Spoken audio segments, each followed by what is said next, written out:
if you don't go to start the National Messiah or work as a pastor, you will be no place for you when you go to spiritual world. This is always in my head, always going around. What's the meaning, real meaning? Of course, I have to receive the direct answer from Father, so I don't know if this is a right answer, but I've reached my own conclusion.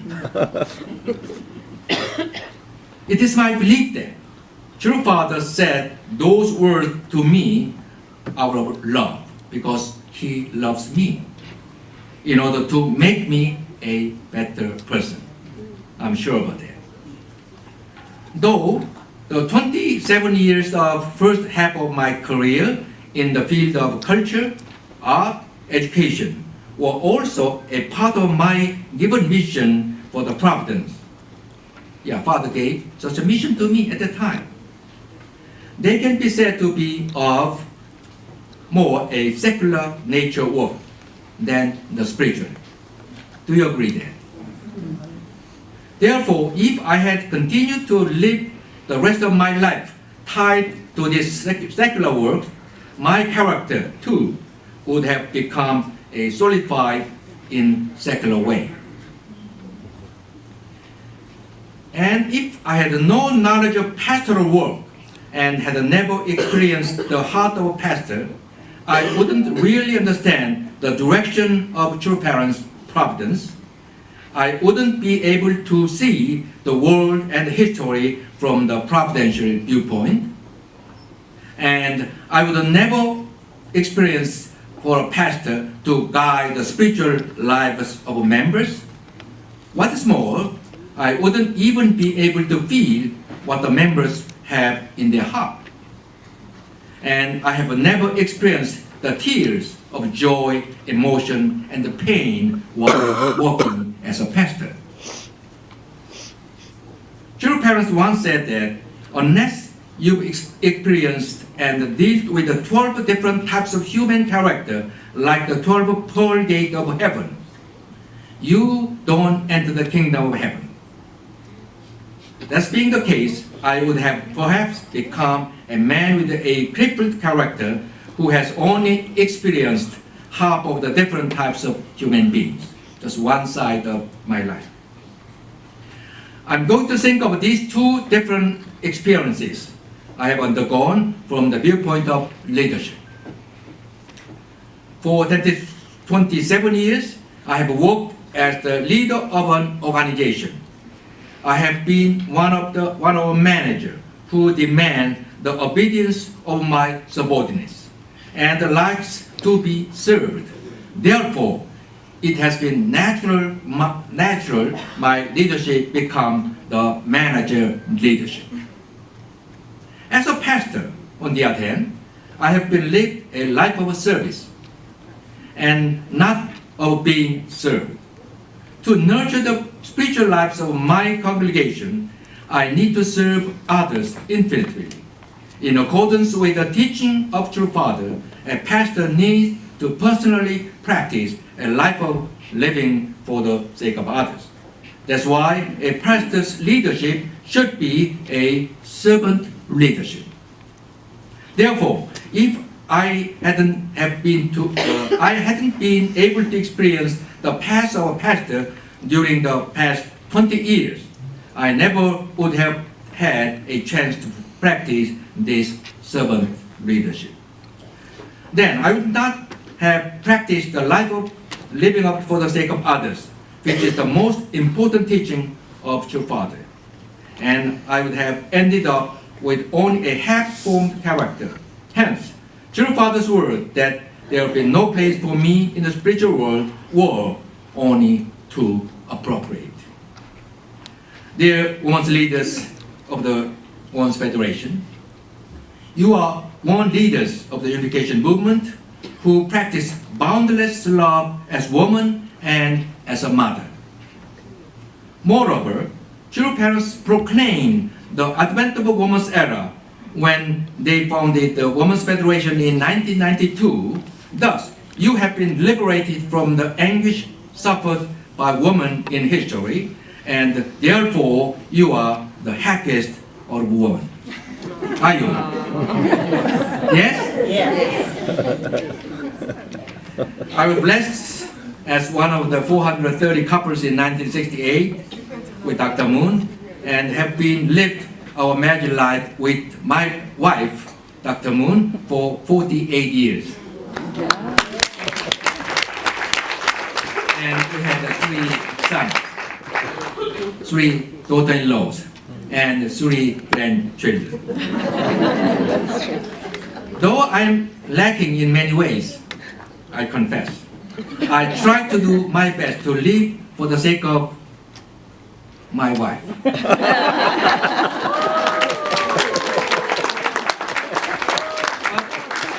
I think Dr. Moon was greatly disappointed in me, especially at first. And so she accused me of many things even now. However, I am confident now that I have greatly improved. Dr. Moon dedicated her whole life in her mission for the Women's Federation. I've always tried to assist her in her work in many ways. Someday, True Father said, I appointed Dr. Moon as the president of the Women's Federation because of you. I have some credit. Therefore, I have pride myself in having contributed at least a little to the development of Women's Federation. In fact, so you should give me a Best Supporting Husband award.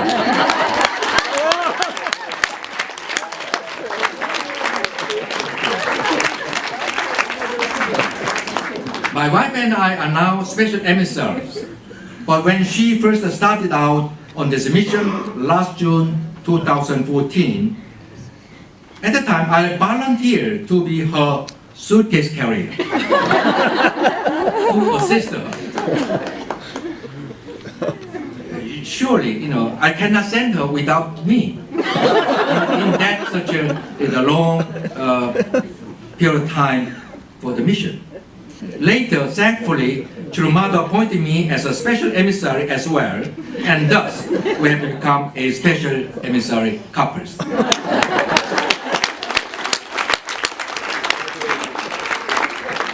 The only way we blessed families can walk the path of constructing Cheonilgu and serving true parents is by practicing the life of living for the sake of others. Cheonilgu starts from me, not from others. And Cheonilgu starts from where the point I am here. And we have to expand the Cheonilgu from me to the outside, to the community, to the family, and to the nation. So Cheonilgu is not coming from Cheongpyeong. Cheonilgu is not coming from the heaven. Cheonilgu comes from within my heart. Yes? Yes. Thank you. I hope that you women leaders will practice the servant leadership of living for the sake of others in the field of your works, in your tribes, in your communities, further in the society, and then you will emerge everybody triumphant. Then True Father will prepare a place for you in spiritual world, like me. Thank you very much.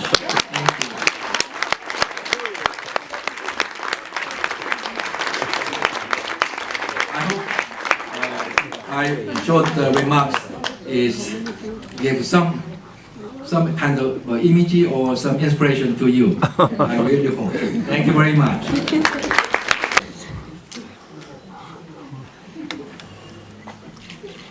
Respected WFWP leaders from various nations of Europe, I'm delighted to meet all of you in this occasion.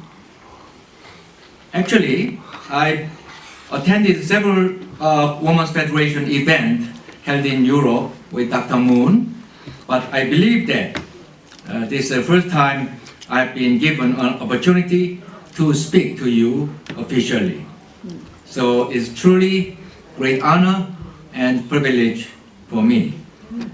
This morning, my turn is very last. So in previous presenters, such a professional, such expertise of their works. So I was amazing about such a presentation. So after that, my presentation, my talking is a little bit difficult. Anyway, so I tried my best. But this is a kind of a Sunday morning, so think about my message as a kind of little bit message of a Sunday. Thank you very much. After I joined our movement in 1957, at the time I was the second grade of high school students in the countryside, and I was no any knowledge about Christianity and the Bible, even Bible, because my family was very strong, conservative, Confucius background. So 1957, when I lived together with Dr. No Hi Pak, my brother, in Seoul, so I just followed him. One morning he said, let's go to church. Okay, so I followed him. That is my joining our movement. At the time in my family, 10 years older than me, 10 years older brother, Dr. Pak is 11 years older than me. So actually, such a brother looks like a father. So his word or his asking is like a father's order. So that's why I joined the church, just follow his asking. But I followed very well anyway. So after the joining the church, I finished my school, high school, university, and after that I have to serve as the military the duty 4 years. So after 10 years I just preparing my life, and when I joined the church, actually I have no idea about the divine principle. So from the daily, gradually I start to learn about divine principle and the value of our true Father's teaching. So in 1969, I was given the official post of founding the Korean Cultural Foundation, which trained and managed the Little Angels project. Little Angels was, touring group especially, and at the time, Dr. Pak in America, he's making the plan for their tour. But in Korea, somebody has to take care of their training and education. So that was the organization of Korean Cultural Foundation, and I was posted in the managing director of this foundation. And I was put in the charge of managing the world performance tour of the Little Angels. For more than a decade, I traveled to more than 50 countries together with the Little Angels, and I supported more than 1,000 performances of the Little Angels. At that time, it was the most difficult matter to give the proper education of general subject and professional art training, because we don't have at that time so poor foundation. We don't have any facility, or we don't have any school. So that's why always the time of this tour, they miss so much of the school curriculum. So we have to provide them for the children. So that was our very big task. So for their sustainable development, it became absolutely necessary to build a school to educate the members of the Little Angels. Therefore, in 1974, finally, I was given the responsibility of constructing and running the school until 19 1992. So almost 20 years, I engaged with the project of the Little Angel School. As you saw in Korea, big school facilities. So day by day, I really concentrate to make a plan and constructing the school and managing the whole school. That was my almost half of my life's responsibility. On the other hand, later, True Parents sent me to Sunmun University in 1992 as its executive director, and I was once again entrusted with the work of overseeing the construction of the ASEAN campus of Sunmun University until 1996. You saw the Sunmun University campus in ASEAN. That was originally, I was working with the True Father really closely to make the master plan of that school. So at the time, I was really closely working with True Father almost every day. When I look back on my career in our movement, the 27 years from 1969 to 1996 were devoted to culture, arts, and education project area. For example, for the management of the Little Angels and Universal Ballet, and for the construction of the Little Angels School, and later on, Sunmun University. Then, as you know, in 1996, True Parents declared the National Messiah Providence.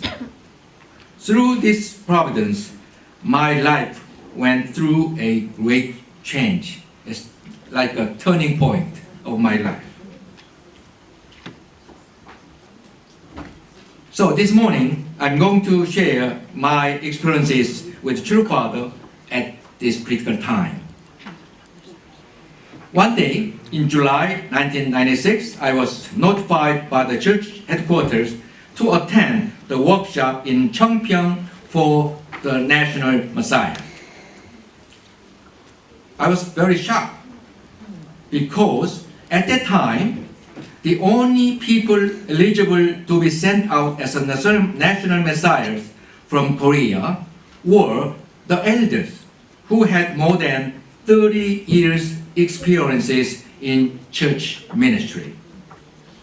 But so far, I had never worked as a pastor in church activity before. So one day, I asked the True Father candidly, directly I asked True Father, Father, as you know, I have no experiences as a pastor in our church.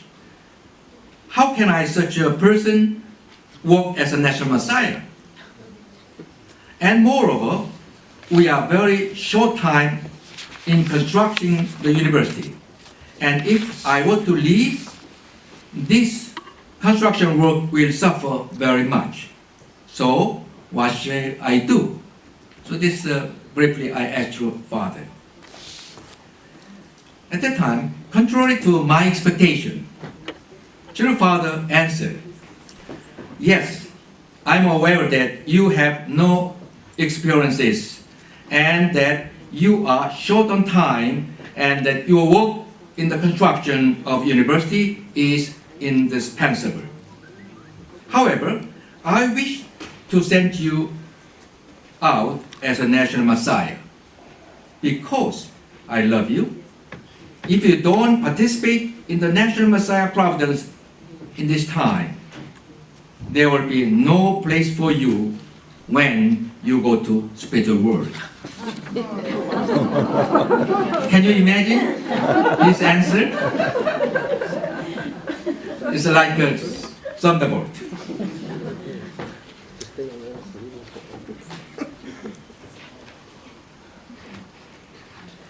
That's why I wish to send you for your own good. Not for me, for you. I'm going to send you there. Upon hearing those words from True Father, I was surprised and in some part I was very much disappointed. I loved the work I had been doing till then, and I was proud of my work as well. And I was disappointed that I had to leave this work behind, and at that time I did not understand what he meant when he said, if you don't go, there will be no place for you when you go to Springfield. Actually, I have no idea what is the meaning of that. Nevertheless, since he had so ordered me, I obeyed and attended the workshop in August, and from in October 1996, I went to Nicaragua in Central America, which was my chosen mission country. From then on until now, for 20 years in the later part of my life, I've worked as a national messiah to Nicaragua, as a missionary to Japan and the United States, and as a regional director and the pastor of a Korean church, and now as special emissary to Europe. This is my last 20 years life.